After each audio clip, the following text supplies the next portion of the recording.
my name is Olivia Gudaniec. You're watching The Olivia G Show, and today we're going to be joined by Jasmine Williams. We're going to talk about content strategy, content marketing, and all that good stuff. So whether you're posting for social media, for your website, blogs, vlogs, we're going to talk about this new way of content marketing versus the old way of just like pitching your product all the time.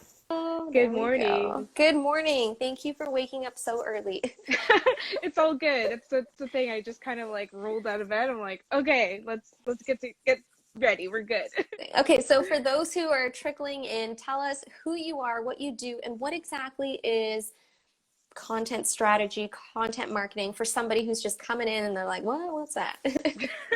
For sure, for sure. So I am a content marketing consultant. So I help a wide range of businesses, mostly creative entrepreneurs, launch and scale their businesses with strategic storytelling. And that kind of leads into your next question, because I do believe strategic storytelling is basically the same thing as content strategy. So for me, I have a background in journalism. That's what I went to school for, and also marketing. And once I graduated, that's kind of where I ended up. So I bring both of those, I guess, both of those areas of expertise into my work.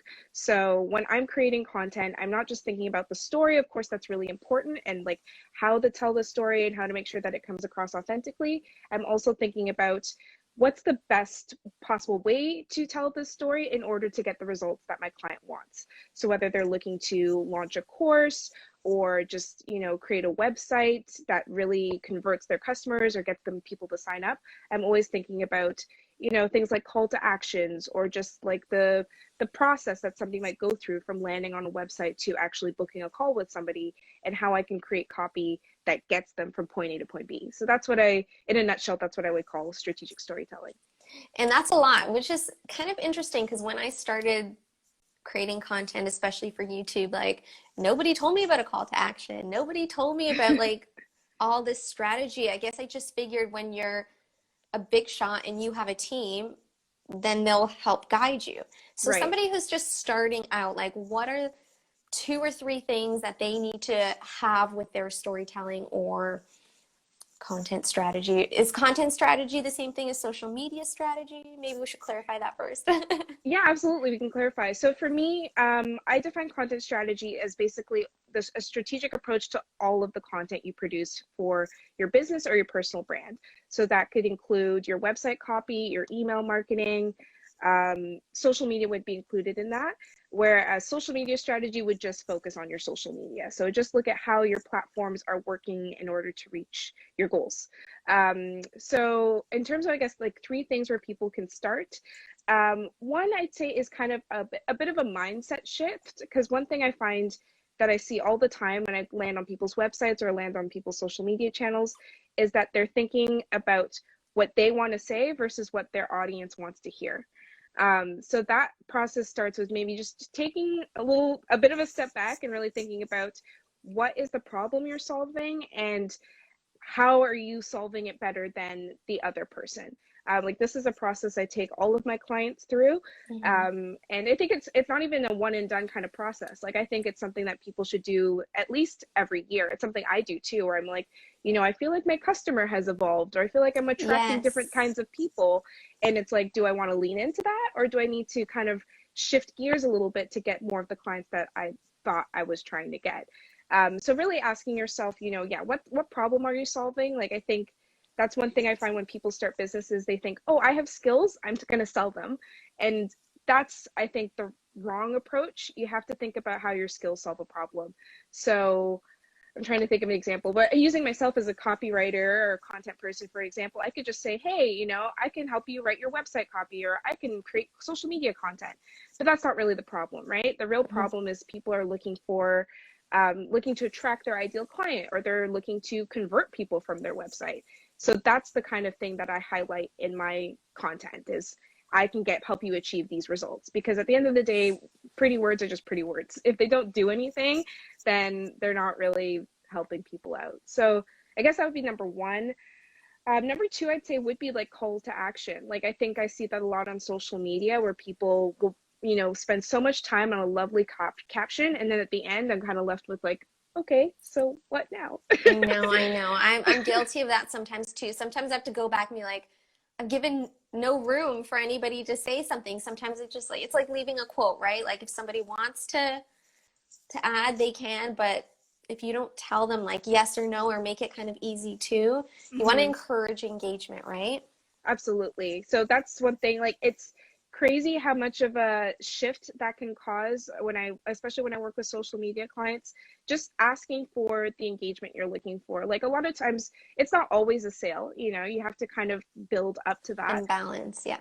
Exactly. So sometimes it could be, just leave a comment below or, do you agree? Yes or no? Like I call that kind of quick hit engagement. So, because, everybody's super Yes. busy and we don't always have the time to like write a super thoughtful caption. But at the same time, people want to engage with you. So just making it super easy, I feel like is a great way to kind of build that rapport with your audience. And of course, there is strategy behind it because if anybody sort of knows about social media algorithms, the more you interact with somebody, then Yes. the higher you start to appear in their feeds. So even though it's not maybe the most high quality engagement, I feel like any engagement is valid. You kind of have to make sure that you're creating posts that hit a bunch of different boxes. Would you actually, this is a random question, which was not planned. Would you respond to people who are commenting that are not your ideal clients, that are, I don't know, not that they're not saying nice things, but just random things? Would you respond to everybody or just, I mean, it's still engagement, especially in the beginning, right? Yeah, I mean, I do respond to everybody, and that is also like a social media tip, I guess, in a way.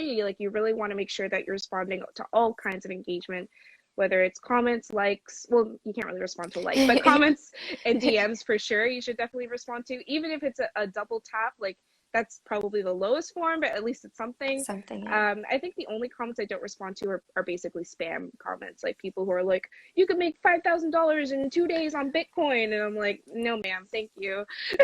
Yeah, or I can help you grow your Instagram account to 200,000 within 6 weeks. I'm like, really?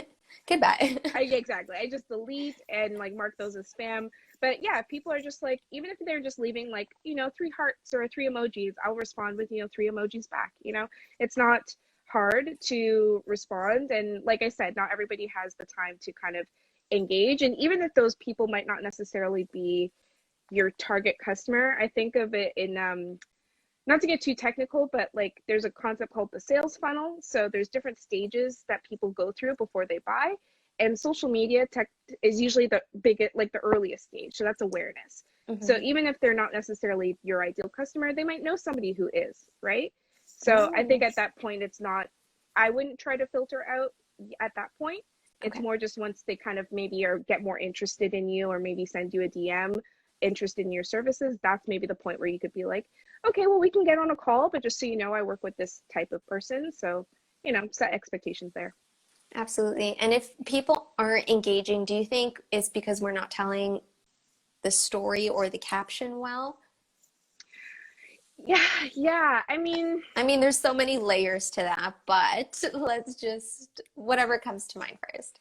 yeah, I would say because that's a good question because that's something where I've been like kind of evolved my social media strategy over the last few months. Not intentionally. I've actually been sort of adopt an anti-strategy approach where I've just been putting out whatever I feel like is interesting to me and then Me seeing what too. resonates. Me too. Because And I you can think about it for, I've been like over analyzing and now I'm just like, let's push out what I know and let's see what resonates with people, right?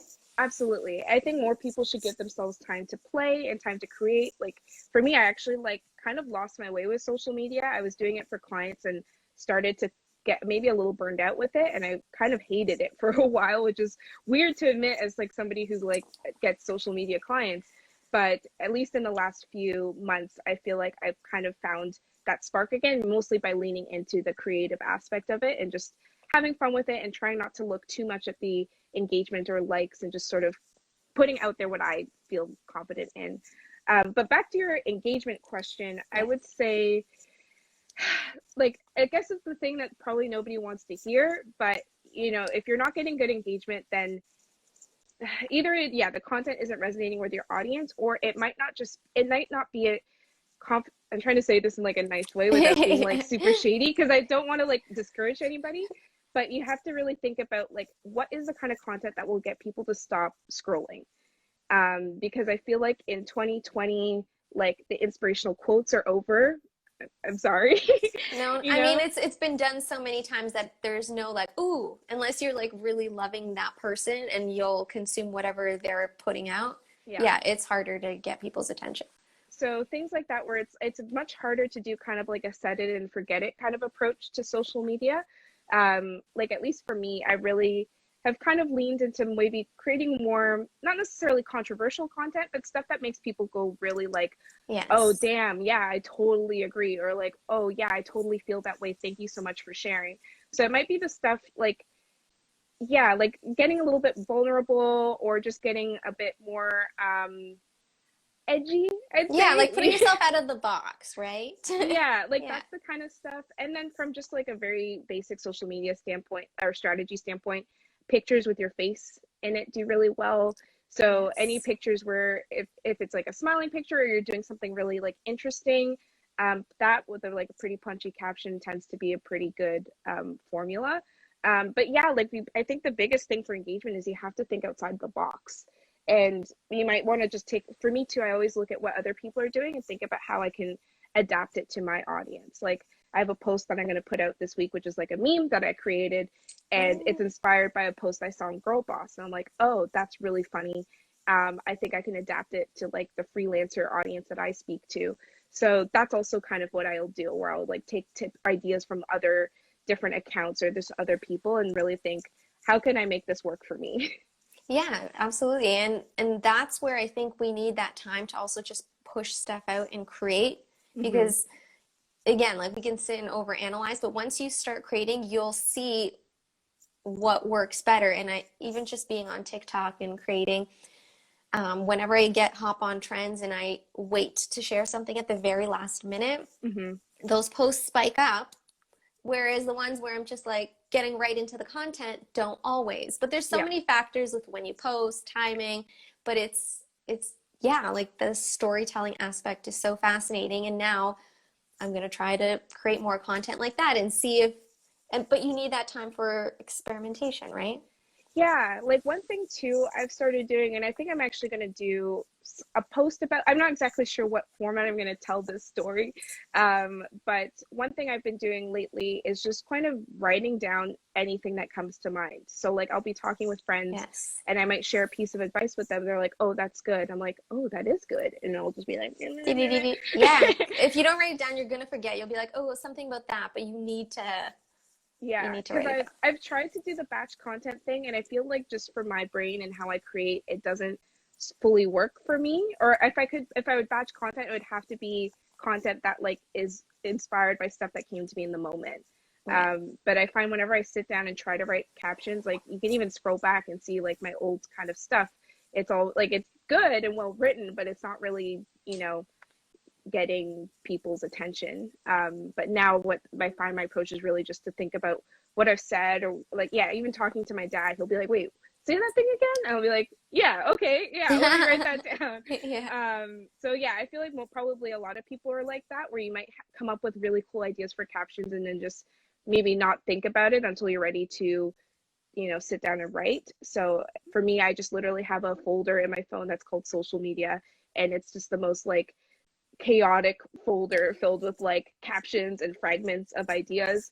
But it's a good place to kind of go back to when I'm feeling a little like, okay, I want to create a post, but I'm not quite sure what I Hmm. should do next. Then I'll go through the folder and be like, oh yeah, that was something, and then work from that. Yeah, I've been doing the same thing. I've got a little notes section in my phone, but sometimes I'll go back to like my journals because I write a lot and I'm like, okay, if I need inspiration, those journals look filled with stuff. So like there should never be a point where I'm just like, what to post, right? Yeah, yeah, So you got to find your journal or start making it in notes and just find your way to start creating. So absolutely. what are people how do I word this? What are people not doing well when they're telling stories that you notice, whether it's with your Hmm. clients or just while you're scrolling? Yeah, I would say sometimes like I see that people are writing long captions, and I'm not sure if that's because they have read that long captions perform well, which is true. But they're writing long captions that aren't like broke it up in a way. Like you kind of like, this is the approach that I use with blog post writing, and I think also applies to social media. You have to write for scanners, you know, like you have to write for people who are not going to necessarily read every single sentence. So like breaking things up with like emojis, or just putting some things on one line, just to like, yeah, just the And structure. visually too, it's better when it's not like in one clump, because then you're like, whoa, I'm not going to read that. But if it's Yeah, you gotta separated, kind of break it up so it kind of gives people a reason to like make it all the way to the bottom. I'd say definitely like optimizing that first line, like that's a pretty common tip. But it is really key, because when you're scrolling through Instagram, that's the only thing that you see at first, usually is that top line. So you really want to make sure that that is saying something that would yeah. grab people's attention. And then like, yeah, these are all kind of catered towards Instagram, because like LinkedIn and Twitter, I feel like are totally different beasts when it comes to storytelling. But I think too, one thing I find a little cringy, to be honest, is when people get a little too vulnerable. Or I saw a post the other day that was like, the first line was like, you know, like warning, vulnerable post or something like that. And that to me kind of icks me out. I'm not sure why. Like, because I know obviously like being vulnerable is a good way to connect with people, but when people kind of Put a force it, disclaimer. yeah, when they Like, force it like that, it like, to me, is like a big turn off. So for me, I'm like, if I'm going to be vulnerable, I'm going to try to tell a story with it, or kind of show like, this is what, like, this is a thing that happened. I was really scared to share it, but here's the result. And, you know, I hope you get something from it. Like, that's, I guess, kind of my rough structure with storytelling. Like, I don't even really think about the structure so much, because it kind of comes naturally to me, which is something I want to work on, because I do want to like get to a point where I can teach people how to do this for themselves. But I think kind of focusing on like, so what? Like I had a teacher in like, I think it was high school, who on my essays would always write "so what?" question mark in like red ink. And it used to make me so mad. And then I kind of got it closer to the end of the semester, is that he wanted me to make the point, you know, like I had all this great information, but I wasn't really connecting the dots for people. So that's something that's really stuck with me. I'm like, when I'm writing a caption, like, so what? Like, what is the thing that, you know, people I can like take away that. from that? I'm gonna put that in the brain too. Next time I'm gonna post something after this, so I'm gonna ask myself the so what, and you guys should too. Yeah. Amazing. So let's talk a little bit about authenticity. I know that word is being thrown around a lot, and I actually had a great chat with one of our viewers here, Janelle, about it.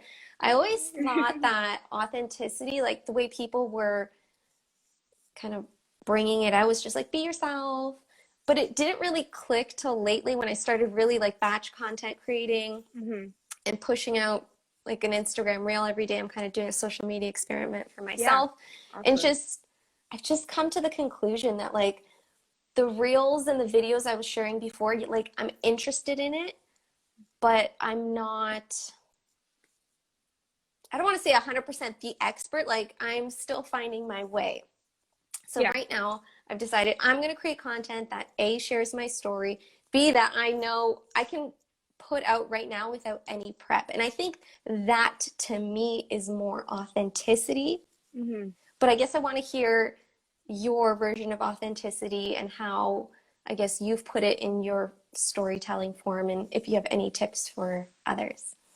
Yeah, like that's something that is tough, because I feel like I thought I was being authentic for so long, but then I realized that I was still packaging up myself in a way that I thought would be palatable to the people watching. And it was only really, I remember even getting feedback from friends where they're like, "Oh yeah, that's like your Instagram, and I know you." And I was like, "Wait, but how, they're not the same person?" And I was like, I don't know how to make them the same person.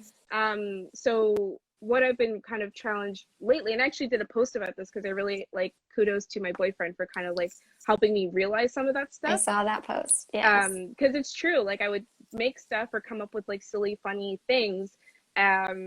And I would send it to him like in the DMs, and he'd be like, "Post this, like this is hilarious." I'm like, "No." He's like, But I guess "Why?" it's like the battle between like, I don't want to say like being professional Yeah. and being like you.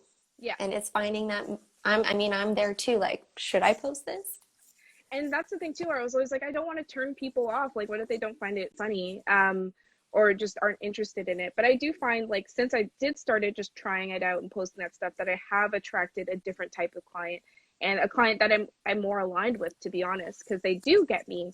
Because that is honestly like such a big part of me. Like, Yes. I do like sharing funny things all the time with my friends. So to kind of hold back from that in professional situations felt weird. Like, I just felt like I was stifled a little bit. Yeah, it's almost like another persona, right? Like you want to bring it out, but you're just like, ooh, I know I've been there too. Yeah. So I don't know. Like, I would say you kind of have to follow your gut. Like, but at the same time, when I post stuff like that, I still get a little bit nervous. Like, I think that's kind of my radar for, like, if I'm being authentic, is like if I'm still a little bit nervous about how people are gonna take it. Okay. But not to the point that I think I'm gonna like offend anybody, but just Mm-hmm. I know personally, and that might not be the same thing for everybody, because I know I have struggled with it. So, like, to lean into it has been tough, and it's like baby steps, you know. But yeah, like, you want to maybe be a little bit nervous, but at the same time, yeah, you don't want to offend anybody. Not Yeah, intentionally. not intentionally. And I think that is part of too being authentic, is that you're not for everybody, and reminding yourself of that. Like, when I do find like my followers fluctuate a lot more than they used to. So maybe there are people who are like, don't like what I'm posting. Thankfully they're not telling me, because I'm sensitive, and I would be very upset if they did. But yeah, I think you have to kind of remind yourself that you're not for everybody. There will be people who probably won't like that. But if if you're using social media professionally, then you have to think, are those the kinds of people I want to work with anyways? And if you're not using it professionally, then does it even really matter? Okay, we're going to answer a question because one's Ooh, come in. yeah. So how do you find the balance between being authentic and pushing yourself outside of your comfort zone for growth? Yeah. How do you find the balance between being authentic and pushing yourself outside of your comfort zone? Um, yeah, Yeah, that's a that is a really good one, right? I a think really we're all good. trying to figure that out. Yeah, I think it kind of goes back to what I said. Like, if you're somebody who feels like they need to package themselves in a certain way, like, I know, like, my boyfriend will come up with like the dumbest thing and put everything out there. Sorry, no offense to him, because I think he's hilarious and I love him very much. But he'll like tweet like 20 times a day, and maybe one or two of those are like, actually funny. Whereas for me, I will like write down those 20 things and then Me maybe too. take a week to publish one of them, and then get really upset if that one doesn't do very well. So I think it's getting a bit more comfortable with sharing things that maybe aren't completely polished or fully complete in your mind. Like, just kind Mm-hmm. of putting stuff out there Yeah. and seeing what happens. And then pushing yourself out of your comfort zone. I'd say, like, definitely, if you have a friend or family member, somebody, or partner, somebody who you trust, who you can send things to if you are really nervous, and be like, I wrote this, what do you think? And if they're like, this is amazing, like, sometimes that can kind of give you that boost. And hopefully they're honest with you. So if they're like, maybe this is too much, then you could kind of, take that advice too. But yeah, like, I find sometimes I'll like share things with friends first, before I post it, Yeah, just to like get totally. that extra feedback and like encouragement to really to do it. Yeah, and I think for me too, I put it in my notes, I put them in the drafts of the videos, whatever it is, and if I'm not ready to share it now, maybe I will be in a month. Yeah, But you still have that ready to go and you're still putting yourself out there, right? absolutely. And even wrote in All that right, I post, or I want, think I posted on stories, that like that post that I wrote about him, I'd had written, I think, 2 weeks before I'd actually posted it, because that was pretty vulnerable for me. I don't really like sharing a lot of my personal life on social media. That's just my own thing. So yeah, that was a thing where I'm like, is this too much? Like, is this like sappy? I don't know. So yeah, I just sat on it for a little while until I kind of felt ready to put it out there. and you know what people can also do? Maybe you can put like a little teaser in stories and see if people want to hear more. Yes, Like yes. That's a great point. Like, that's one thing too I'll tell people if they're like lost for ideas, is just ask your audience. Ask them what they want. Like, do you want to see more stuff like this? Yes or no? You can do a quick poll of like Instagram stories makes that so easy. But yeah, I've been trying to do that more. And I think that's where a lot of people get stuck, where they think, oh, I have to come up with all the ideas. Like, hell no. Like, just put up a question poll and be like, I'm trying to create content. What, like, I'm an expert in this. What would you want to learn about? And you'll be surprised. You'll probably get like 20 ideas for content just from that one post. And you didn't have to lift a finger, really. And if nobody responds to like just a question one, maybe put up 5 slides and be like this or that, 1 or 2, 3 or 4. Yeah, Those that perform so well. that's really good too, if you know that people might struggle with coming up with specific topics. Yeah, so that those are, I think, both great approaches. It just depends on yeah, what, how you go Which about way it. you want to go. Hmm. So I saw in one of your posts you were talking about a content journey map. What is Hmm. that? Oh, you went on like a deep dive. That's Research. funny. Yeah, good job. Yeah, so this is something which is super content marketing nerdy, I guess. But basically, it's kind of We similar want the to what I deets. talked about the sales funnel. So yeah, the sales funnel has multiple stages. Like the simplest funnel is awareness, consideration, decision. So awareness is when people don't know about you, but they know they have a problem that needs solving. Consideration is, okay, they know they have a problem and now they're trying to figure out if you are the right solution for them. And then decision is when they make the purchase. So the content journey map, in very like a high level explanation, is essentially figuring out how you can create content for every stage of that journey. Because I find when people create content, they again are thinking very much about what do people want to hear from me, which is a good first start. Like, I'm not, Mhm. basically undercutting the advice I just gave. But you also want to think about where those kinds of topics fit in your funnel. So I guess for an example, I'll use my own business too. So as an awareness problem, content for that stage might look like how to improve my website copy or how to improve my email marketing, something like that. Because they're aware they have a problem. It's like, okay, my email marketing is not converting. What's going on? Then the next stage would be, I would start creating content like, do you need to hire a copywriter for your website, or here are the pros and cons, or vice versa, like, or maybe like some comparison posts, like an agency versus a freelancer, like what are the pros and cons of working with both? Because at that point, people are probably figuring out, okay, I want to hire a copywriter, but I don't know how to pick one. Yeah. Yeah. Mm-hmm. Or even something like how to find the right copywriter for you. Like, how can you maybe define like how could you evaluate basically a copywriter to see if they would be a good fit for your needs? And then the last stage would be decision. So that's decision stage content is hard to do with like blog posts and social media, but at that point, that's pretty much trying to drive the sale. So that's usually like a sales page. What else would be considered decision weight? Yeah, like a sales page, or just really being like talking about your offer. So you could create a social media post that's like, I'm launching a new offer. This is what's included, things like that. So yeah, that's essentially what a content journey map is. And it's something that I've done with, I think 3 clients so far. Yeah. And it's a really cool process because to me, like my content journey map, like that's obviously very simple. I think I go a lot deeper with my clients. So I'll ask them questions like, what are your clients feeling at these stages? What questions might they have? And it's always easier when I'm working with a client because they know their clientele better than I do. So I'll even ask them, like, go through your emails. Like, what questions are people asking you when they're thinking about making a purchase? And it's like, how can you create content that answers those questions? And how it works basically is that it allows you to be a lot more hands off. Like, if you actually have a proper, like, people always talk about funnels and blah, blah, blah. This is really how you create an effective funnel. Because you want to make sure that you're answering those questions that your clients have before, like, without you, right? That's where the frequently asked questions come in. Get Yeah. those answers out right away. Yeah, and exactly. FAQ would be a great example of decision stage content, because at that point people are like, okay, I want to buy. What do I need to know? So yeah, like you just really are trying to kind of get in the mind of your customer and really, really put yourself in their shoes. But at the same time, of course, this is always easier to do with established businesses. Like if you just started out, you're working off of a lot of assumptions.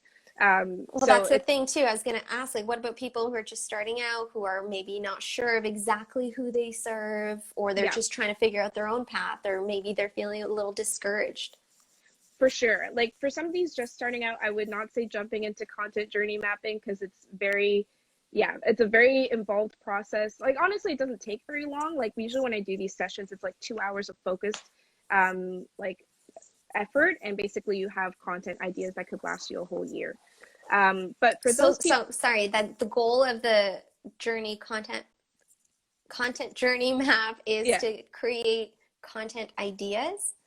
it's yeah, essentially, it's the ideas that you're creating. It's a map for the content you will create for your business. Um, Okay. And so without that, we'll be lost. not Like, what do I need here? yeah, you wouldn't necessarily be lost, but you might find that your content isn't really doing what you want it to do. So when you think of it more in this stage where you're like, okay, awareness content, then you might think, okay, after somebody reads this blog post, what is that next step? And that's another thing I'll do in the Right. content journey map, which is like, what action do you want them to take? So probably after awareness stage content, the action you want them to take would be to join your email list. So if you were to create a blog post and put an email capture form in the post, then that would be a way of tracking the success of the post. So that's how it kind of goes back to strategy. Like you're Okay. putting up content, but really you're trying to drive people to do different things. Does that And make what, sense? yeah, no, it does. But what about for, because we're covering the business side, which I know we both have creative entrepreneurs on our Yeah. channels, but what about for the people building personal brands? Because I also have a ton of those on my accounts too.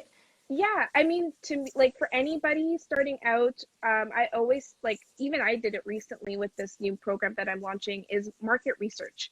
So if you don't have clients yet, or if you don't know what your clients want, again, talk to them. Like again, being I think a journalist or having that journalistic background, like I always go back to questions, but it is so key.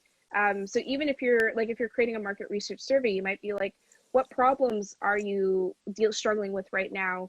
You know, when you are, and this might be harder to do in a questionnaire, you might actually have to get on the phone with people Yeah, to ask I these think kinds of that's the questions. best. Hmm. But you might be thinking, okay, like if you wanted to hire somebody like me, what would you want to know first? Like, what would I need to share with you to make you feel like, yes, this is a no-brainer decision?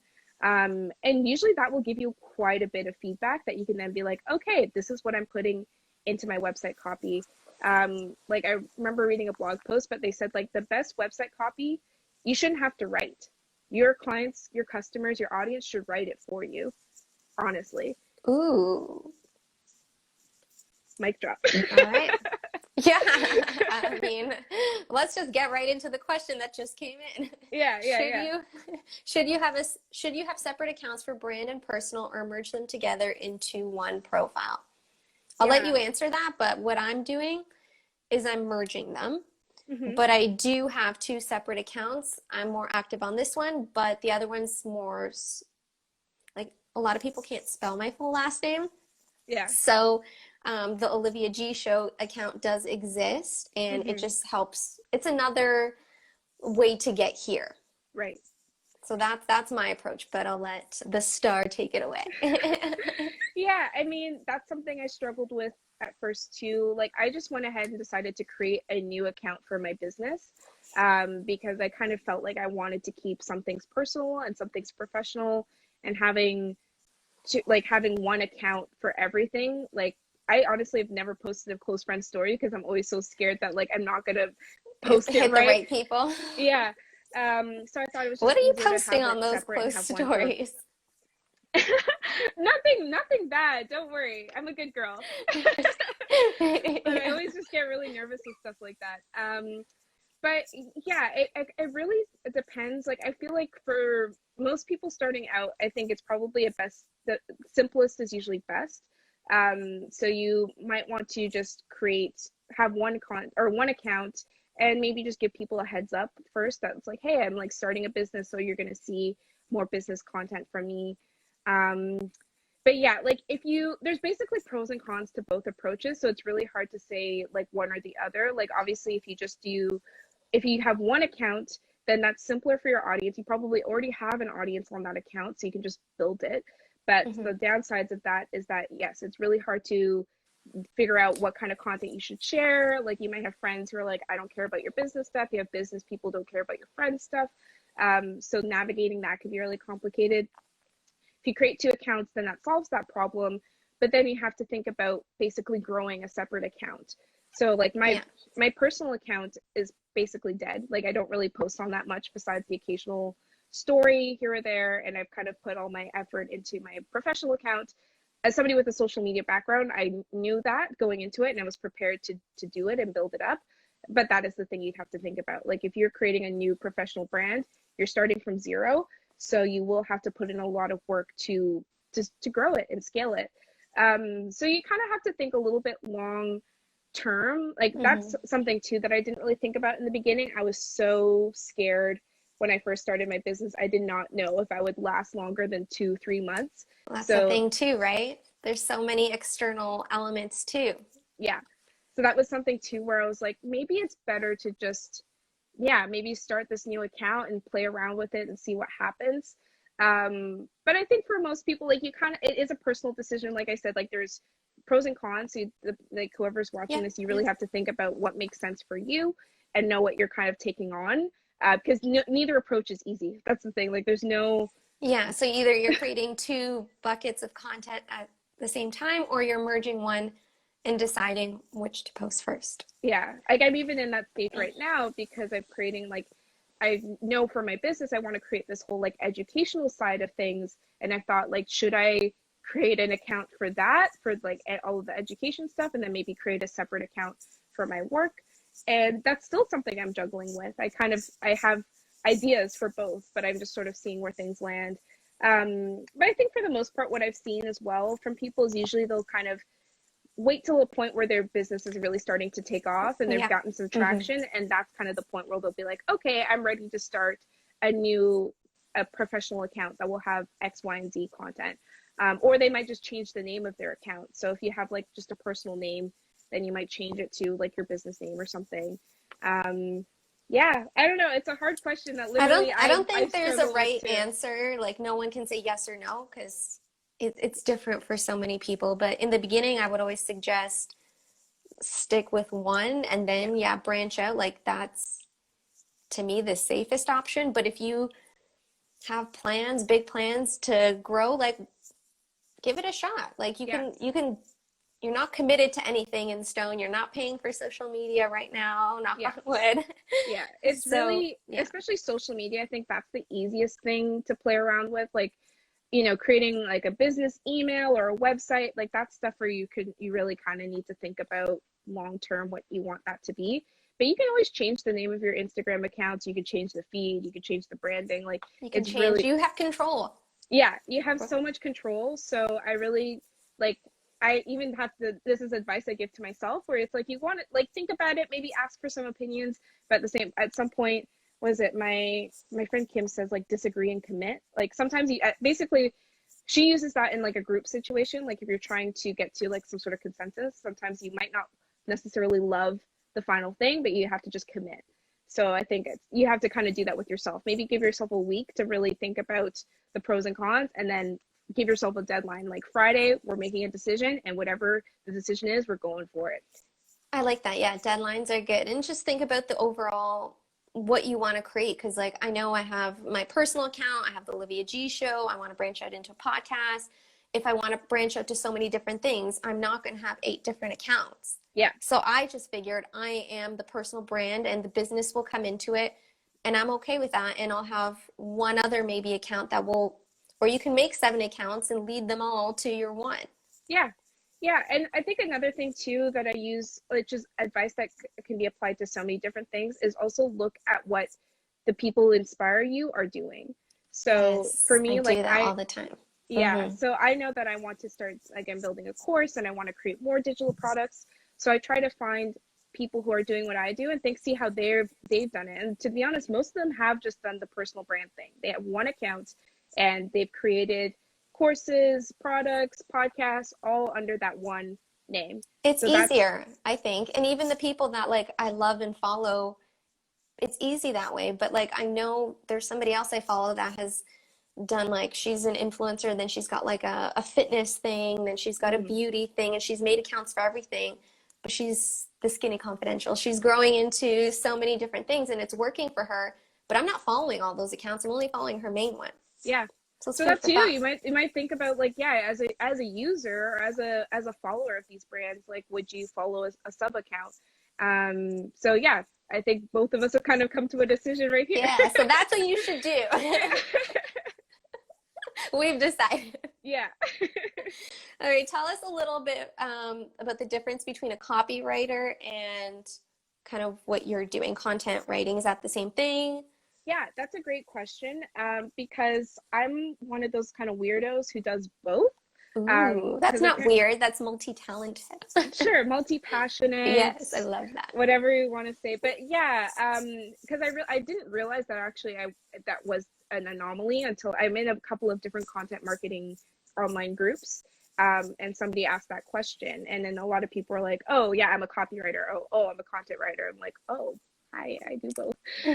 But essentially, copywriters are people who write the words that sell in Yeah, a I would think very of it more official, like website, like yeah, like it's the definition of copywriter has changed so much because in the like early days, like 60s, 70s, it was very much like direct mail type of campaigns or things like that.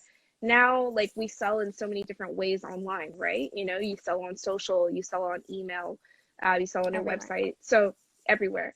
So I would consider, yeah, essentially any copy or any words that you're using for your business that will drive some kind of action, I consider that copy, which I know is a very general definition. So it can include website, email, even social media. Social media is one of those weird places that kind of falls into both categories depending on how you use it.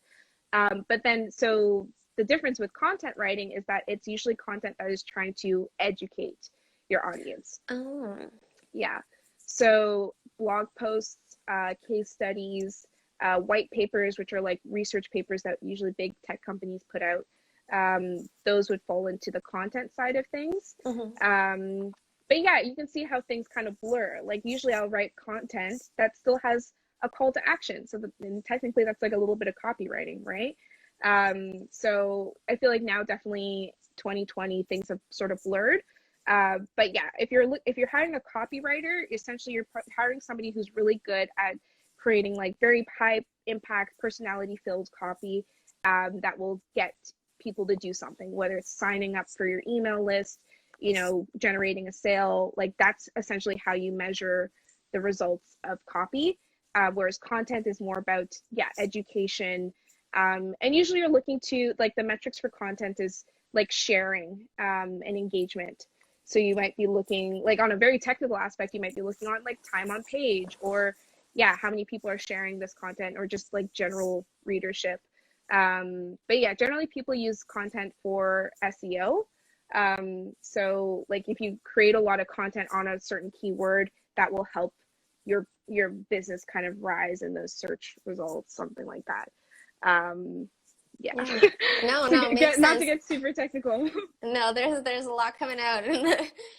No, and I appreciate everything coming in. You also mentioned in one of your social media posts that in the beginning you had more of a scarcity mindset. Do you want to just touch on that and how you came to the other side for all those that are kind of struggling with the same thing in their business? Yeah. So like mindset work is something I've kind of done over the years, I guess, because like I've worked with a couple different coaches, like business coaches, and a lot of them will talk about scarcity versus abundance mindset.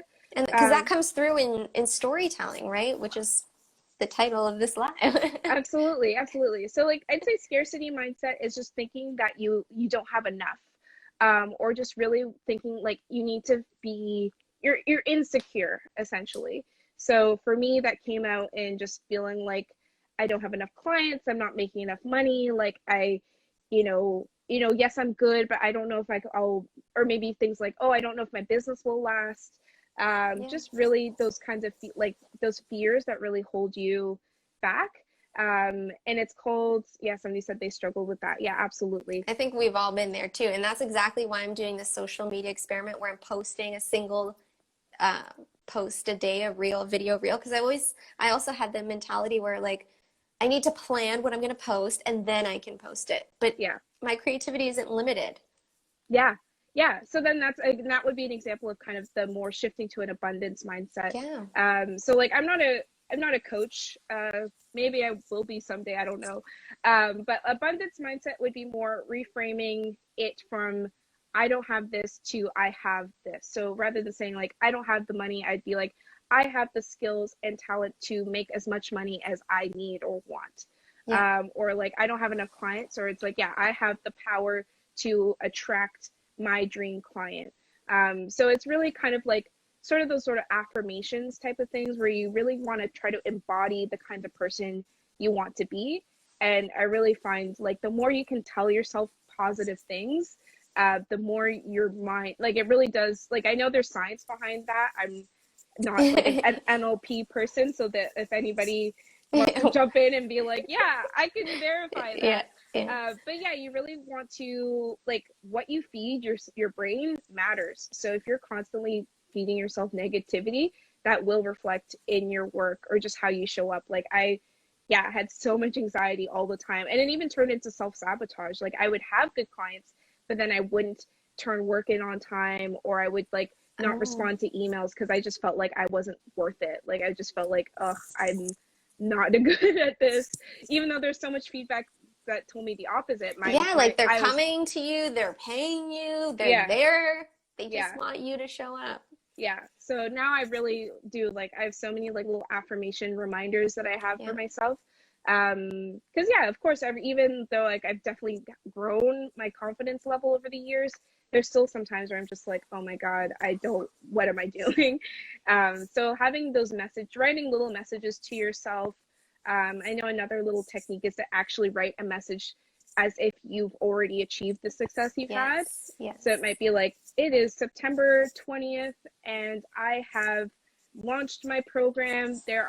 I've welcomed 10 amazing people into it, and we're going to have the most amazing time together. And I feel like, and you can even start getting really specific. You can be like, I'm sitting at my kitchen table, I'm drinking a cup of coffee, it tastes amazing. And that kind of mindset, really trying to see yourself in that position. Obviously that is going to be much better than telling yourself you suck, right? Yeah. And if you are going down the negative spiral, maybe just like putting it on a piece of paper. Like I know I've shared this 1,000 times, but I always ask myself why. Like why, I guess I'll go back to the video example. Like why can't I put out a video every day? Why? Because I don't have enough time? Why? Yeah. Like what am I doing? Like can I not batch content? Why? Because I don't have enough ideas. And then it just hit me, right? So just keep asking yourself why. And that was, I guess, a little fear, subconscious fear that I didn't even think I had. Yeah. And now getting into this groove of creating, oh my God, I feel so good. Yay. Like so good. And it's just you have to take that time. And that's, I think, when the self-care, self-love comes into, right? Yeah, like I see Janelle said that she finds a gratitude list really helpful. I find that too. I try to remind myself about what I have already in my life, because I find sometimes, like, I think it's actually just anxiety, where I'll start to think I don't have things that I actually do have. Like I'll be like, oh, I don't have enough money, or I don't have enough clients, where it's like, you do. Sometimes your brain really does play tricks on you. So asking yourself why. And I did that too, where it's like, why don't I'll write down what I'm feeling. I'm like, I'm stressed about this, and I'll be like, why are you stressed about this? And then break it down. And a lot of times it's usually my own just insecurities. Like I feel like I'm gonna mess things up, and it's like, well, have you messed things up? It's like, no, not really. It's like, okay, so why do you think you are gonna mess it up? I'm like, I don't know. I know. And I think that's when also, like, if you're not getting in those clients yet, maybe putting up a piece of paper of like all the, I don't want to say struggles that you've experienced in your life, but maybe like 3 big ones, and you've gone past those. Maybe you need that reminder that, like, maybe it's not happening right now, but you've gone through every hard thing in your life and you're here. Yeah. So that counts as something. So maybe you just need that.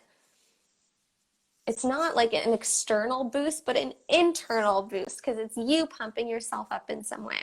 Oh yeah, like that's exactly it. Like I'll try to remind myself, it's like, okay, I've had hard times. I have had client relationships that haven't gone well. It's like, did I figure it out? Yeah. Like, did it completely take my business? Absolutely not. I'm still here. Yes. So yeah, reminding yourself that you're resilient, you can move past the things that are in your way. But at the same time, you do want to try to get to the roots of what those issues are. And like, to be quite frank, like I'm a huge proponent of therapy, because sometimes it can be hard to just self-talk your way out of certain things. Especially if you're dealing with maybe with like actual family trauma or generational trauma that's kind of holding you back. That's a So whole other topic. that's a whole other topic. But I just want to put that out there because I know Yeah. that sometimes people can feel like, okay, well, affirmations are great, but like I'm really struggling, and it's like, okay, well, then that might mean you need to go another route. That's a good Um, point. Yeah. but I do think like as much as you can to remind yourself that you are enough and that you've got it. And for me too, I'll even literally take screenshots of all the feedback I get from clients because like my brain will literally tell me that I'm not good if I get like one piece of feedback that's not good. Yeah. So I You try need to that like, reminder. Yeah. yeah, like create a little folder of yourself of all the good feedback, all the good praise that you've gotten, and look at it every now and again, especially when you're feeling down. So you can kind of remind yourself that like you do have it, you've got this. You're just maybe going through a bit of a dip. Yeah. And if anybody needs somebody to talk to, you can reach out to me. I'm totally free right now. Yeah, I'm more than happy to sit down and just have a chat. yeah, Just tell me you've watched our live with Jasmine, and yeah, we can connect. yeah, For all those that are coming in, hello, hello. Don't forget to like, subscribe, and comment if you guys have any questions. And Jasmine, I want to hear more about your course. If somebody wants to work with you, I know that's coming out. Tell us a yeah. little bit more about that before we let you go. Yes, I'm so excited. I'm working really hard to get the program, or at least get the sign up available. I believe this week, that's what I'm aiming for. But this course is called Clickworthy Creative Academy, and it's a 6-week mentorship program for freelancers, consultants, creative entrepreneurs. Basically, it's kind of like a business coaching program that's accelerated. So some of the topics that are included are nail your niche, so how to find your business niche or your target customers. We talk about sales, we talk about launching, we talk about time management because that's something that I get a lot. And then we also talk about how to attract clients because that's, I think, The at big least thing. that's a big thing. And I know Yeah. that like when you're starting out, you have to do a lot of outreach, but I've fortunately grown my business to a point where most of my clients are inbound, meaning that they reach out to me, they're emailing me, they're DMing me. And that's because of the brand that I've built and the content that I've created. So that's what I'm going to teach people in this course. So it's structured, there's going to be 2 workshops a week with guest experts as well. I'm going to bring in a guest legal expert, a guest accountant, mindset. So basically all those pieces, building blocks that you need when you're first starting out. Like somebody messaged me that they said this program sounds like what they wish they had when they started out. And that's exactly what I'm building. Because for me, when I was starting out with my business, like I did work with a business coach, I did have a mentor, but I was getting information from a lot of different sources, and it's really hard to vet that way. Like I see all the time people in freelance Facebook groups being like, how do I price this? Or like, does this package sound good? Things like that. And I'm like, well, what if you could just, spend 6 weeks working with somebody who's been there, done that, and can like actually give you the support and guidance you need to just like get your stuff out there without relying on, random people from the internet. I love that. I love that. So that's what I'm building. Of course, there'll be a ton of other like bonus content. Like I'm providing canned emails. So these are all the email scripts that I use in my business to onboard clients. I have a project tracker spreadsheet that I've created. So many things. So is this just for like businesses or personal brands as well? I'd say it is for creative entrepreneurs. So it would be people who are like designers, illustrators, writers like myself, consultants. Like if you do have a personal brand, I would encourage you to still check out the sales page once it's up and see if it's for you. But I am really designing it for people who are building a business, because that's what I feel like a lot of people lack. Like they have the talent, they just lack maybe the confidence or just the basic business fundamentals to really get their business off the ground and actually start like working with people. Because I feel like for most service-based businesses, you don't need a ton of clients. You maybe need 4 or 5 really good clients and you're off to the races. So getting those first 4 clients though is kind of that hurdle. And, you know, I've kind of made all the mistakes along the way. So I'm like, I've made the mistakes so you don't have to, essentially. I love that. I love that. Yes. And with personal brands, like although maybe somebody doesn't have a business right away, maybe they're just trying to figure out how to make their personal brand a business. Yeah. So yeah, we'll definitely encourage them to go to your profile. This will be posted as a replay as always. So I will leave Jasmine's information down in the description. So if you can send me the exact links, I will add that. So if there's anything else you want to share with our audience before we leave, we have about 3 minutes. I know, the stage is yours. I would just say if anybody is interested in the program that I'm creating, I highly encourage you to check out the link in my bio. There's a link to join the wait list. Like once it launches, there will be a lot more information that will go through basically every single thing that you'll get inside this course. I'm also available obviously on Instagram. You can slide into my DMs, pick my brain, ask me questions. Well, not pick my brain, but you can ask me questions about the course. You'll have no brain left after it'll be gone. So yeah, if you have any questions about this, or even just questions about freelancing, I have created also a lot of just free resources on my website as well. So yeah, I would just highly encourage people to join the waitlist, check out the sales page, see if it's for them. And yeah, I'd be so happy to help people. Amazing. Thank you so much, Jasmine. Thank you guys for staying with us. We appreciate it. If you have questions, hit us up in the comment box and we'll get back to you as we can. Have a fabulous rest of your week, and I will talk to you soon. Sounds good. Bye. Bye. Thank you for tuning in till the end. If you have any further questions, you know I'm here for you. I'll meet you down in the comment box below, or you can find me on Instagram and we can connect there further.